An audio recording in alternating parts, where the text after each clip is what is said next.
Good evening, dear students. Once again, you are welcome on your favorite DK English Gyan channel.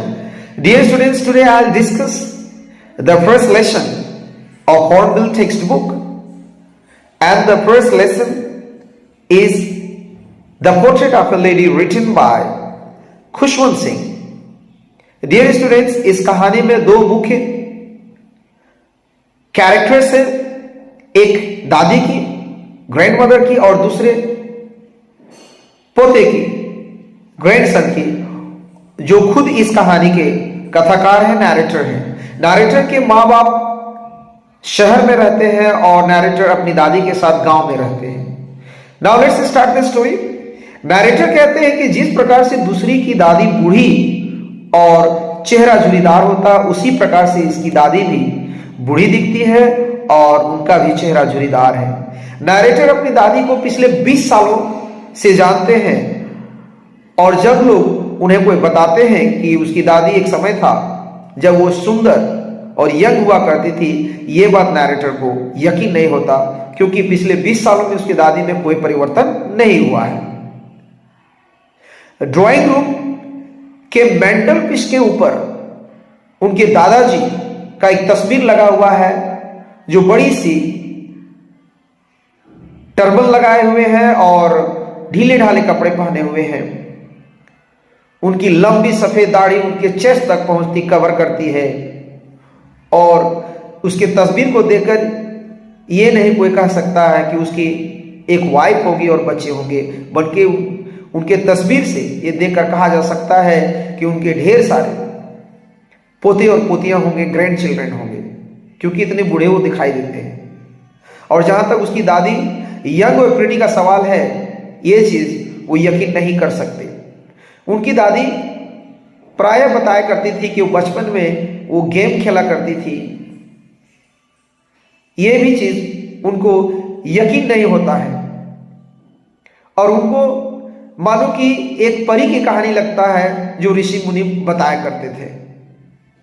Narrator आगे बताते हैं कि उसकी दादी छोटी मोटी और थोड़ी झुकी हुई थी, और वो इतनी बूढ़ी हो चुकी थी कि पिछले 20 सालों में वो और बूढ़ी हो ही नहीं सकती. नरेटर बताते हैं कि वो प्रीटी नहीं हो सकती, लेकिन ब्यूटीफुल हो सकती है. चूंकि वो हमेशा झुकी हुई रहती थी, इसलिए उनका एक हाथ कमर पर रहता था, और दूसरा जो हाथ है, हाथ में जप माला, रोजरी बीड्स रहती थी, और उनको लेकर हमेशा उस जपमाला को फेरती रहती थी और हमेशा प्रेयर करती रहती थी मन मन में. फिर आगे नैरेटर बताते हैं कि दादी और उनमें अच्छी दोस्ती थी. उनके माँ बाप शहर में रहते थे और ये अपने दादी के साथ रहता था. दादी डेली उनको सुबह में उठाती थी, नहलाती थी, स्कूल के रेडी करती थी, उसके स्लेट पेंसिल को लेकर गठरी में बांध के रेडी करती थी, और बासी चपाती जो बचा हुआ रहता था उसमें बटर और शुगर मिला के खाती थी, और जो बच जाता था चपाती, बासी चपाती, वो गांव के कुत्तों के लिए ले जाती. नैरेटर आगे बताते हैं कि उनकी दादी हमेशा उनके साथ स्कूल जाया करती थी, क्योंकि स्कूल मंदिर से अटैच था. एक तरफ मंदिर के बरामदे में पुरोहित बच्चों को अल्फाबेट्स और प्रेयर सिखाया करते थे, वहीं दूसरी ओर उनकी दादी मंदिर के अंदर स्क्रिप्चर पढ़ा करती थी. और जब दोनों का समय हो जाता था, उन लोगों को लौटते वक्त गांव के कुत्ते मंदिर के दरवाजे पर मिलते थे, और वे लोग उनको वो स्टेल चपातीस, बासी चपातीस खिलाया करती थी, और कुत्ते उन लोगों को घर तक लड़ते झगड़ते रोटी के लिए उनको घर तक फॉलो करते थे. जब नैरेटर के पेरेंट्स अच्छी तरह से शहर में सेटल हो गए, तो फिर इन दोनों को शहर बुला लिया गया, और यही उन दोनों की फ्रेंडशिप में टर्निंग पॉइंट था. दोनों एक ही रूम शेयर करते थे, लेकिन अब दादी उनके साथ स्कूल नहीं जाया करती थी, क्योंकि नैरेटर का एडमिशन एक इंग्लिश मीडियम स्कूल में हो गया था और उनको लेने के लिए मोटर बस आया करती थी। और ना ही अब गांव के कुत्ते जिनको वो चपाती खिलाया करती थी, अब उनका जगह, गांव के कुत्ते का जगह अब जो है यहाँ पर स्पैरोज ने ले लिया। वो स्पैरोज को खिलाया करते। जैसे जैसे समय बढ़ता गया, दादी और पोते में दूरियां भी बढ़ती गई, आपस में कम मेलजोल होने लगा। हालांकि कभी कभी दादी उनको उठाकर स्कूल के लिए रेडी करती थी, और जब वह वापस आते थे तो दादी उनसे पूछता करती थी कि स्कूल में क्या पढ़ाई हुआ, तो वे बताया करते थे इंग्लिश वर्ड्स, वेस्टर्न लर्निंग के बारे में, वेस्टर्न साइंस के बारे में बताते थे, लॉ ऑफ ग्रेविटी के बारे में बताते थे, आर्किमिडीज प्रिंसिपल के बारे में बताते थे, या दुनिया गोल है, इन सारी चीज़ों के बारे में बताते थे। और ये चीज़ दादी को बहुत दुखी करती थी। इसलिए दुखी करती थी क्योंकि अब वो अपने पोते को होमवर्क में मदद नहीं कर सकती थी, क्योंकि सारा सिलेबस जो था इंग्लिश में था। दूसरी बात है कि स्कूल में अब कोई गॉड्स या धार्मिक किताबों के बारे में पढ़ाया नहीं जाता। एक दिन नरेटर दादी को बताते हैं कि उनके क्लास में, उनके स्कूल में उन्हें म्यूजिक लेसन्स दिए जा रहे हैं, उनको म्यूजिक संगीत सिखाया जा रहा है। तो दादी और भी दुखी होती है इस बात को लेकर। उनका मानना है कि नाचना, गाना, सिंगिंग एंड डांसिंग ये सारे लो स्टेटस लोगों के लिए है, हाई स्टेटस लोगों के लिए नहीं, उनके जैसे लोगों के लिए नहीं है। जब नरेटर यूनिवर्सिटी में पढ़ने लगे तो उनको एक सेपरेट रूम दिया गया, और इस तरह से दादी और पोते की जो कॉमन लिंक थी फ्रेंडशिप की, वो समाप्त हो गई। दादी को बिना शिकायत के, बिना कंप्लेंट्स के उनको ये लोनलीनेस, अकेलापन स्वीकार करना पड़ा। अब वह अपने आप को व्यस्त रखने के लिए सुबह से लेकर शाम तक चरखा चलाया करती थी और प्रेयर रिसाइट करती रहती थी। जब दोपहर होता था उसी समय वह थोड़ा देर रिलैक्स होती थी, और उस समय वो स्पैरोज को ब्रेड के टुकड़े को खिलाया करती थी। स्पैरोज उनके आसपास आकर बैठ जाते थे, कुछ उनके शरीर पर बैठ जाते थे, कंधे पर बैठ जाते थे, कुछ माथे पर, कुछ पैर पर बैठ जाते थे। और यही क्षण जो था उनके दिन भर में जो हैप्पीएस्ट हाफ एन आवर जिसे कहते हैं, वही था उनके लिए।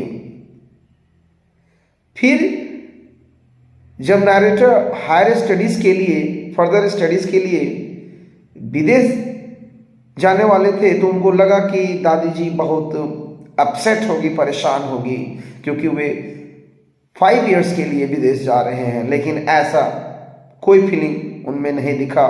वो उनको रेलवे स्टेशन तक उनको छोड़ने गए, और इस बीच में ज़्यादा बात भी नहीं की, बल्कि वो अपने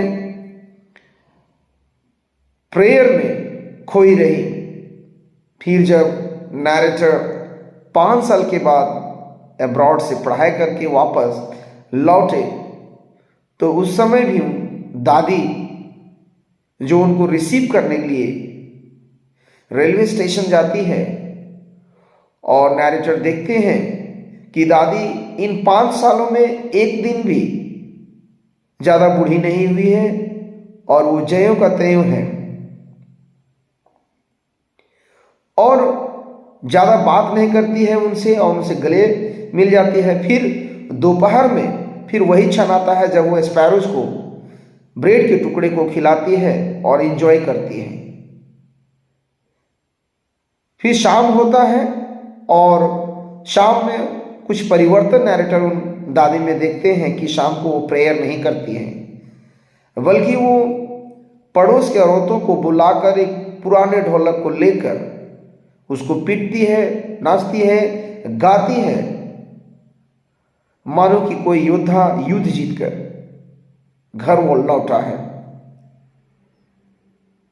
नरेटर के घर वाले उनको रोकते हैं कि इस एज में इतना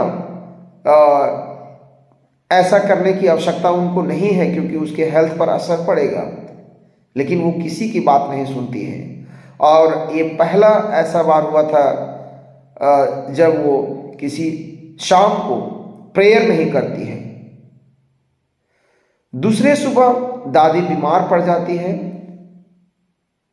और डॉक्टर आते हैं, डॉक्टर चेक करते हैं और बताते हैं कि माइल्ड फीवर है, हल्की बुखार है, वो चली जाएगी। लेकिन दादी वो इसको अलग तरीके से सोचती है।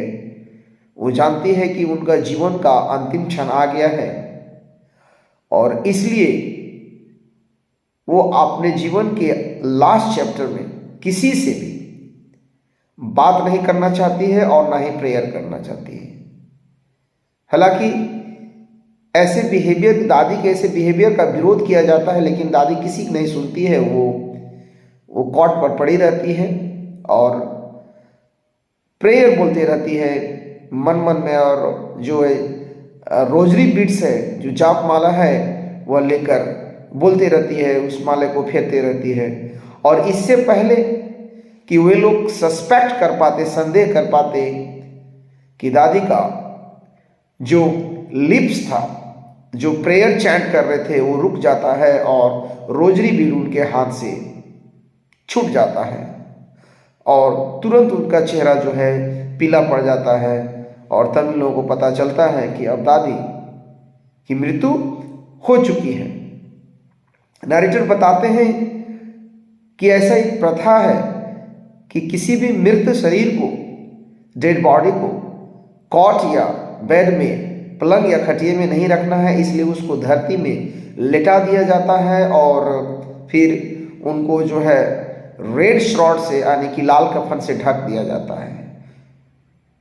कुछ समय के लिए शोक विलाप होता है और फिर उनको छोड़कर लोग उनके फ्यूनरल के लिए अरेंजमेंट करने चले जाते हैं। जब वह स्ट्रेचर उनके डेड बॉडी के लिए रेडी हो जाता है, तब उनको आधे रास्ते, जब उनको आंगन से आधे रास्ते में निकाला जाता है, उसी समय जो है लगभग हजारों पक्षियां, स्पैरोज, शांतिपूर्वक आके बैठ जाती है बिना चहचहाट के। और ये सारी चीज देखकर हम लोग को बहुत दुखी महसूस होता है कि अब इनको खिलाने वाली कोई नहीं है। तुरंत नैरेटर की माँ उस ब्रेड के टुकड़े को, जिस तरह से दादी उनको खिलाया करती है, वे खिलाती है, उनको ब्रेड देती है, लेकिन कोई भी बर्ड एक भी टुकड़े को उठाते नहीं है, सिर्फ शांति से बैठे रहते हैं। और जब उनके कॉर्प्स को, दादी के डेड बॉडी को ले जाया करते हैं, वे लोग भी, बर्ड्स उनके साथ निकलते हैं और फिर शांतिपूर्वक उड़ के अपने जो है घोंसले में चली जाती हैं। फिर सुबह में स्वीपर आके जो है उस ब्रेड के टुकड़े को झाड़ू मारकर उसको डस्टबिन में डाल देते हैं और इस तरह से कहानी समाप्त हो जाती है। Dear students, I hope you must have enjoyed the story and understood the story. I'll explain the multiple question answers in the next video. So keep watching. Thank you.